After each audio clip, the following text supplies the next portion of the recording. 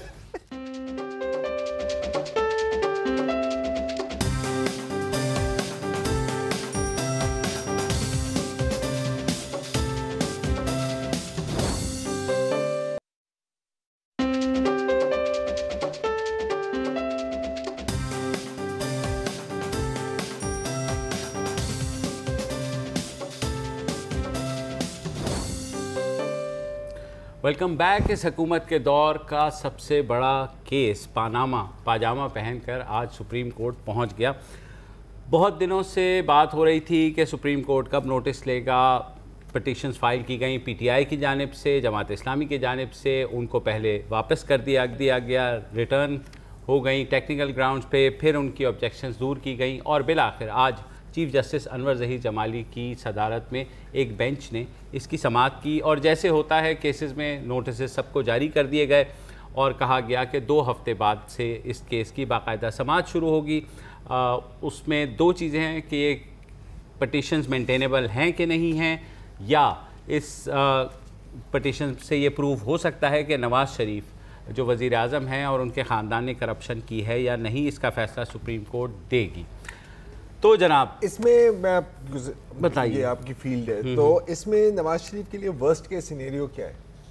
Worst case scenario Nawaz Sharif کے لیے نہیں ہوگا. اگر سپریم کورٹ کہتی ہے کہ نواز شریف کی جو فیملی ہے، جو مریم نواز ہیں یا حسن اور حسین نواز، ان کی اگر کرپشن کے اوپر، تو عدالت کوئی ایسے کمیشن کا آرڈر دے سکتی ہے. اگر ہم یہ ایکسپیکٹ کر رہے ہیں کوئی تحقیقاتی کمیشن، مطلب 18 مہینے جو ہے نا وہ کہیں، لیکن مطلب کوئی یوسف رضا گیلانی والا حال تو ان کے ساتھ نہیں ہو سکتا نا. مطلب وائلڈسٹ ڈریمز میں بھی نہیں ہو سکتا اپوزیشن والے کا ہو کہ ان کو بس سپریم کورٹ سائن کرے گی، اور مطلب یہ وہ والا انصاف ایسا نہیں. سب توقع کر رہے ہیں نا، کوشش کریں گے کہ 1.5-2 مہینے بس چلے تو 2.5-3 مہینے چلتی، صرف اسی پہ بحث ہو سکے کہ مینٹینیبل ہے کہ نہیں.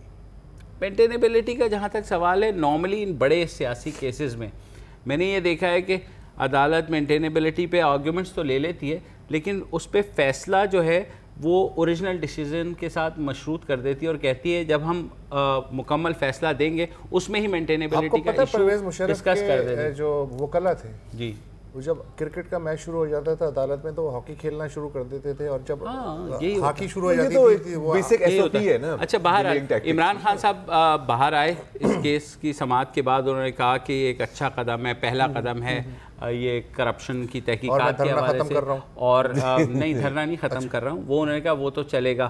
وزیر اعظم نواز شریف کی جانب سے بھی یہ بیان آیا کہ وہ خیر مقدم کرتے ہیں، اور انہوں نے کہا کہ وہ تو پہلے ہی کہہ رہے تھے کہ جناب سپریم کورٹ چلا جائے، اب سپریم کورٹ چلا گیا ہے ایگزیکٹلی، تو وہ الیکشن کمیشن میں بھی ہے، 2 تاریخ کو عمران صاحب نے کہا ہے وہ دھرنا کریں گے. اچھا طلال چودھری صاحب کہہ رہے ہیں کہ بھائی اب تو کوئی آپ کے پاس دھرنے کا جواز ہی نہیں بچا. وہ تو خیر موٹو گینگ کے وہ ہے. اچھا لیکن مسئلہ یہ کہ یہ جو دھرنا ہے اس کی نیت کیا ہے کہ جو عدالت ہے اس کی سپورٹ کی جائے کہ ایک طرف وہ کیس سنیں اور ایک طرف ہم عوامی پریشر رکھیں, یا کورٹ پہ اعتماد ہے بھی اور نہیں بھی ہے, جسٹ ان کیس دھرنا احتیاطی طور پہ چلتا رہے؟ دھرنا کیا ہے؟ دھرنا تو چلے گا. پچھلے جب ہوا تھا 126 دن کا دھرنا, اور تب سپریم کورٹ نے حالانکہ جوڈیشل کمیشن کا جو ہے نا قبول بھی کر لیا تھا, اس کے باوجود بھی جو ہے نا وہ دھرنا چلا تھا, اور انہوں نے کہا ہے کہ جی سپریم کورٹ سنتا رہے گا پر دھرنا وہ کریں گے, ایک گلی بیچ میں چھوڑ دیں گے جس میں سپریم کورٹ کے جو جج ہے وہ آ جا سکے. میرے خیال میں ایک پریشر ٹیکٹک بھی ہے یہ کہ سپریم کورٹ کے سامنے آپ بیٹھے ہوئے ہیں اور تھوڑا سا جو پریشر ہے یا سپریم کورٹ پہ سر کسی طرح بھی دیکھیں, عمران خان نے کہا ہے کہ اس دھرنے کے بعد ان کے لیے کچھ نہیں ہے اور یہ فائنل ہے, اور اس کے بعد مطلب وہ ظاہر ہے فائنل چھوڑ ڈاؤن ہے. ہاں بیٹھیں گے, اس کے بعد یہ کبھی دھرنے پہ نہیں بیٹھیں گے, اور ان کا یہ خیال ہے کہ یہ دھرنا وہ کر رہے ہیں. دھرنے کے دھرنا اوپن اینڈڈ ہے باس, وہ کسی چیز نہیں, یہ جب تک جتنا لمبا بھی کھنچ جائے اس دھرنے کے بعد وہ یہ کہہ رہے ہیں یہ ان کی فائنل ڈیسٹینیشن ہے. This is the it moment. Final destination ایک مووی بھی تھی, اس کی بھی کوئی 10 قسطیں آئی ہیں. مجھے بڑی پسند ہے, ایسی بات کر رہا ہوں. ڈو اور ڈائی آور ہے. ہاں ڈو اور ڈائی آور ہے. اور اگین میرا اپنا جہاں تک ابھی تک کا ایکسپیرینس ہے, میں نے بڑے جو ہے نا ڈیزولوشن سے لے کر کے ایک سے ایک پولیٹیکل کنٹروورسی کا کیس کیا ہے. ایونچولی جو ہے میرے خیال میں یہ الیکشنز تک بات جائے گی اور الیکشنز ہوں گے, اور اس میں جو بھی ظاہر ہوتا ہے 2018 میں, ہاں 2018 میں. لیکن عمران خان کا میرے خیال میں یہ خیال ہے کہ سپریم کورٹ اور کچھ کرے نہ کرے وہ نواز شریف کو اس کیس میں کچھ نہ کچھ ایک ایسی ڈز ضرور دے دیں گے in case of maybe disqualification یا کوئی ایسی چیز جس کو لے کر کے وہ الیکشن میں جائیں اور لوگوں کو کہیں گے ایک لانچنگ پیڈ مل جائے گا. ایگزیکٹلی مجھے ایسا کیوں لگ رہا ہے کہ نواز شریف حکومت گھبرانے کی بجائے دھنیا پی کے بیٹھی ہوئی ہے؟ مجھے ایسا کیوں لگ رہا ہے؟ ہمیشہ نہیں پی کے بیٹھنا. سر دیکھیں میرا یہ خیال ہے کہ ابھی تک دونوں بڑی پارٹیوں کا, جس میں پیپلز پارٹی بھی ہے اور نواز شریف کی مسلم لیگ نون بھی ہے, ان کا یہ خیال ہے کہ ابھی تک وہ پوٹنٹ تھریٹ نہیں ہے. اور ظاہر ہے سارے پولیٹیکل پنڈت یہ بات کر رہے ہوتے ہیں کہ آپ آج الیکشن کرا لیں, آپ 6 مہینے بعد کرا لیں, آپ 2 سال بعد کرا لیں, جو سٹیٹس کو ہے وہ یہی مینٹین رہے گا. بلکہ شاید پی ٹی آئی کو کے پی میں اب کے جو ہے نواز شریف اور پیپلز پارٹی جو ہے مل کر کے تھوڑا سا پش کر کے یہ تو خیر بات کی بات ہے. لیکن جسٹ ان کیس دھرنے میں ایک ایسا موڑ آتا ہے کہ باقی پارٹیوں کو لگتا ہے کہ شاید پارلیمنٹ کو خطرہ ہے, تو کیا اسی طرح وہ نواز شریف کے لیے ایوان میں کھڑے ہوں گے جیسے پچھلے دھرنے کے موقع بھی, یا اس دفعہ سین ایسا نہیں ہوگا؟ I don't think اس دفعہ ایسا سین ہوگا. مجھے نہیں لگ رہا, کم از کم جو ٹون مجھے باقی پولیٹیکل پارٹی سے نظر آ رہی ہے, تو مجھے نہیں لگتا کہ وہ وداؤٹ کنڈیشنز نواز شریف کو سپورٹ کریں گے. اچھا اگر آپ لوگوں کا خیال ہے کہ ہمیں وہی سین نظر آئے گا کہ جس میں نواز شریف اور عمران خان اور جہانگیر ترین اپنی زندگی کی سب سے بڑی بانچیں کھلا کر کے جی ایچ کیو کی طرف جا رہے ہوں گے, تو آئی ڈونٹ تھنک سو کہ یہ کلمینیشن امپائر کا سین نہیں ہے. تو آپ جو ہے وہ میرے خیال میں دھرنے کے بعد وہ یہی کرتے رہ جائیں گے تھرڈ امپائر کی طرف. اگر امپائر کا سین نہیں ہے تو پھر تو دھرنا تھوڑا اور لیجیٹیمیٹ بن جاتا ہے. صحیح بات ہے. اچھا نیوز اپڈیٹس کا وقت ہو گیا, اس کے بعد واپس آتے ہیں.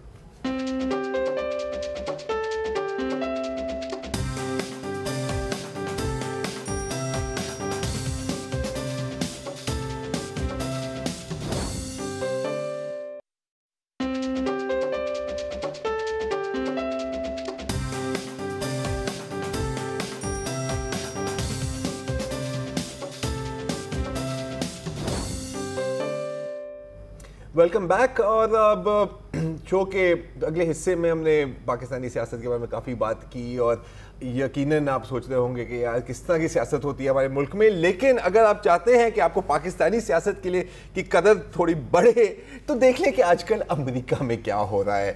کیونکہ ابھی تیسرا اور آخری پریزیڈنشل ڈیبیٹ ہلیری کلنٹن اور ڈونلڈ ٹرمپ صاحب کے بیچ میں اپنے اختتام پر پہنچا. کامن کنسنسس یہ تھا کہ ہلیری کلنٹن اس ڈیبیٹ میں آگئی ہے.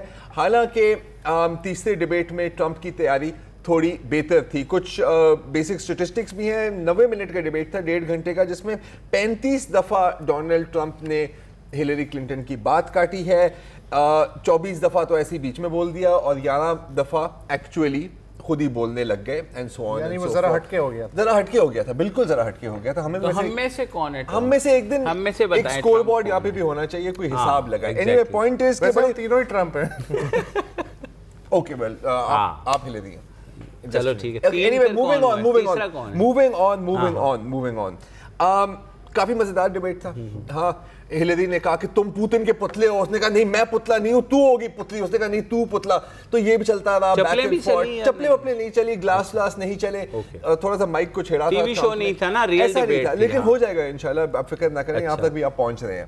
لیکن جو سب سے مزیدار بات جو تھی نا, وہ ڈیبیٹ کی بالکل اینڈ میں, کیونکہ آپ کو پتا ہے کہ ٹرمپ پچھلے کم از کم 2-3 ماہ سے بڑی بات کر رہا ہے کہ یار اس الیکشن میں نا دھاندلی ہوگی اور میرے خلاف دھاندلی ہوگی. میڈیا تو ویسے ہی میرے پیچھے پڑا ہوا ہے, media channel, T V channel دھاندلی کر رہے ہیں. تھوڑی سنی سنائی باتیں لگ رہی ہوں گی آپ کو. اور اس دفعہ بالکل دھاندلی ہوگی. اور میں اپنے ووٹرز اور سپورٹرز کو کہتا ہوں کہ آپ پولنگ بوتھ میں خود جا کے ان آفیشیل پولنگ ایجنٹس بنے, اور خاص طور پہ یہ جو براؤن اور میکسیکن اور مسلمان ٹائپ لوگ ہیں نا, ان پر کڑی نظر رکھیں کہ یہ شاید دھاندلی نہ کریں. امریکہ میں دھاندلی کیسے ہوتی ہے اس پر میرے خیال کچھ ماہ پہلے ہم نے بات کی تھی, اس پر دوبارہ بھی بات کر سکتے ہیں. ایک مشورہ دوں صرف چھوٹا سا, ٹرمپ کو اگر کسی طرح پہنچا دیں کہ بابر غوری آج کل شکاگو میں ہی ہیں, ایڈوائزر رکھ لیں تو پتہ لگ جائے گا کہ ووٹ کیسے پڑتے ہیں. بھائی بولے تو بابر غوری کا شیڈ تھوڑا ٹرمپ کو پسند نہیں آئے گا نا, بہت آپ کو پتا ہے یار, انہیں ٹھپے لگوانے ہیں. لیکن دھاندلی کے جو پہلے سے اس نے دھاندلی بھانپ لی, مجھے تو لگ رہا ہے کہ عمران اسماعیل سے اس کی مستقل لائن پہ شاید اس سے بھی بات آگے نکل گئی ہے. مطلب ٹرمپ ہے سر, یہ ان کا کوئی مقابلہ نہیں ہے پوری دنیا میں. تو ڈیبیٹ کے اینڈ میں جو ماڈریٹر تھے ڈیبیٹ کے, انہوں نے پوچھا کہ جی کہ 8 نومبر کو جو ووٹ ہوگا اس کا جو بھی رزلٹ آیا آپ مانیں گے اسے؟ تو اس نے کہا کہ میں آپ کو اس وقت بتاؤں گا, ابھی میں آپ کو سسپینس میں رکھنا چاہ رہا ہوں. ٹھیک ہے. اور نہیں, کیونکہ یہ ایک بات ہو رہی ہے کہ ہو سکتا ہے کہ الیکشن کے بعد یہ کہے گا کہ میں نہیں مانتا. اور پھر ابھی اے بی سی نیوز واشنگٹن بند کوئی سر کر مذاق نہیں ہے, ہو بھی سکتا ہے, اس بندے کے کوئی بھروسہ نہیں ہے. بٹ اس کے بعد پھر ابھی ڈیبیٹ کے بعد پہلی دفعہ اپنی جو پریس سے بات کی ہے ڈونلڈ ٹرمپ میں, تو اے بی سی نیوز سے بات کی ہے. تو اس سے دوبارہ پوچھا گیا کہ سر آپ نے ایک بڑا ایک عجیب و غریب قسم کا نان کمیٹل آنسر دیا تھا کہ یہ الیکشن میں مانوں یا نہ مانوں. تو اس نے کہا کہ جی میں بالکل مانوں گا اگر میں جیتیا تو.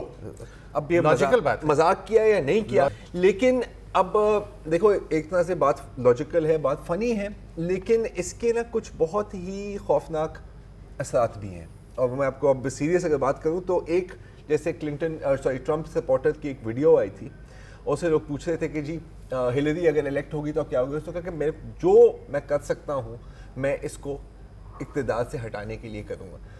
تو اس نے کہا کہ کیا آپ مطلب فورس کا استعمال کریں گے, آپ اس کو کریں گے؟ اس نے کہا کہ آپ جو بھی سمجھنا چاہیں آپ سمجھ لیں. اب چلو یہ تو آپ کہہ دیں کہ یہ تو کہنے والی بات ہے, کوئی بات نہیں.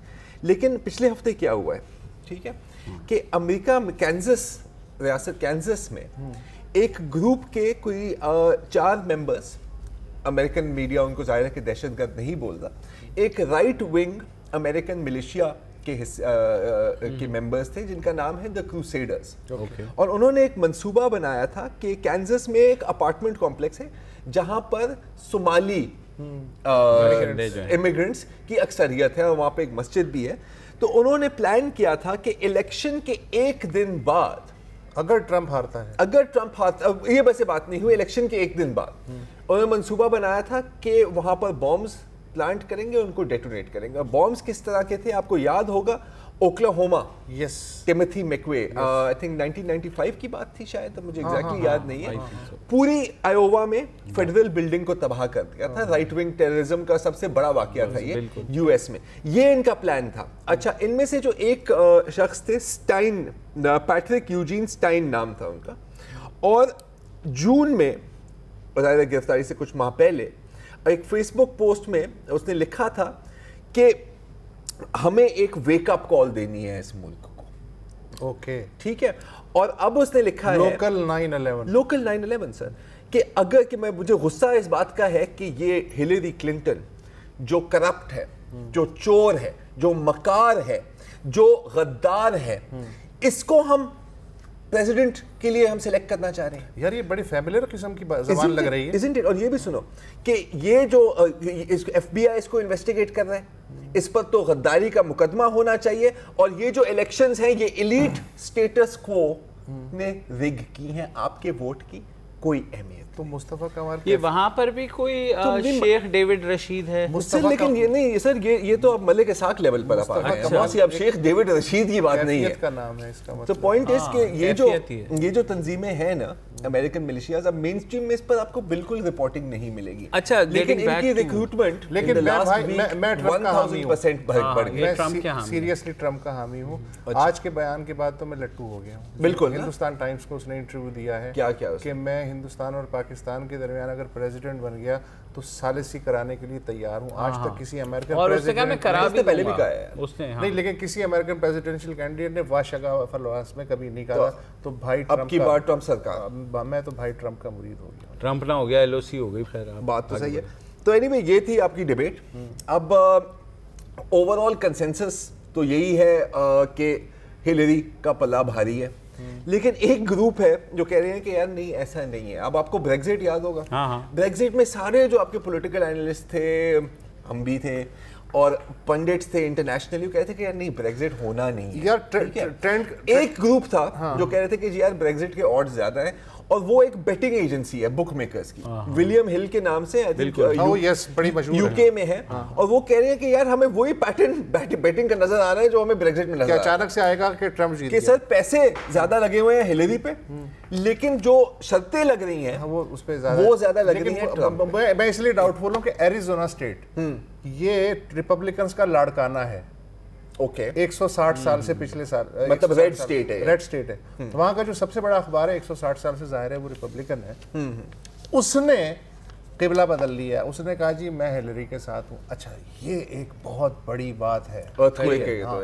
تو وہاں جو لوکل ریپبلکن تھے منچلے قسم کے, انہوں نے جناب اس کو وہ دے مار گالیاں, اور تو کتنے میں بکے ہوئے ہم دیکھ لیں گے تجھے 7 نومبر آ جا تم کتنے ٹرمپ مارو گے, ہر گھر سے ٹرمپ. ایریزونا میں بھی اگر ہلری کو حمایت مل رہی ہے تو اس کا مطلب ہے کہ الارمنگ سچویشن. دوسرا یہ مجھے بتا دیں کہ وہ ٹرمپ نے ایک ٹی وی پہ آپ کہہ رہے تھے کیا یار یہ بیسٹ ہے. ٹرمپ کی ڈیبیٹ کے اینڈ میں نا کہا کہ جی یہ دیکھیں یہ تو مین اسٹریم میڈیا پہ تو آپ کو بائس انالیسس ملے گا, اگر آپ نے غیر جانبدار تبصرہ دیکھنا ہے میری سپیچ پر تو آپ میرے فیس بک پیج پر جائیں. اس کے فیس بک پیج پر ایک لائیو سٹریم آ رہی تھی, ایک باقاعدہ ٹی وی چینل بنا ہوا تھا. سب لوگ کہہ رہے تھے کہ سر یہ ٹرمپ تو چھا گیا. جو لوگ اینکر بنے ہوئے تھے وہ کیمپین ایڈوائزر تھے. تو ٹرمپ کی آزادی ٹرانسمیشن وہاں پر بھی چل رہی ہے, اور کھل کے بول رہے ہیں, اور امریکہ کا نمبر 1 چینل ہو چکا ہے, نمبر 1 ہونے والا چینل ابھی سے نمبر 1 ہو. بالکل صحیح. ایک وقفہ لے لیتے بھائی.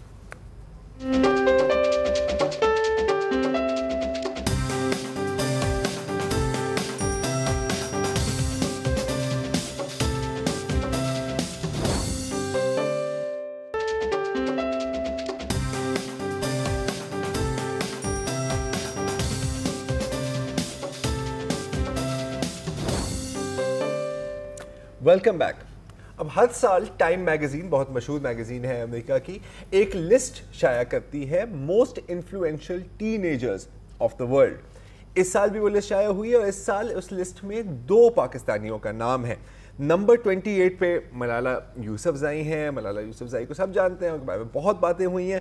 لیکن جو نمبر 12 پر آئے ہیں پاکستانی اوریجن کے لڑکے, سمائل حسن, ان کے بارے میں شاید بہت لوگوں کو معلومات نہ ہو. ٹوٹل لسٹ میں کتنے لوگ ہیں؟ 30 دنیا کے ٹاپ 30. اور یہ 12ویں نمبر پہ ہیں. یہ 12ویں نمبر پہ ہیں. بہت فیلڈز کنسیڈر کی جاتی ہیں, نیوز جنریشن, سوشل میڈیا, اپنی شعبوں میں مہارت, so on and so fourth.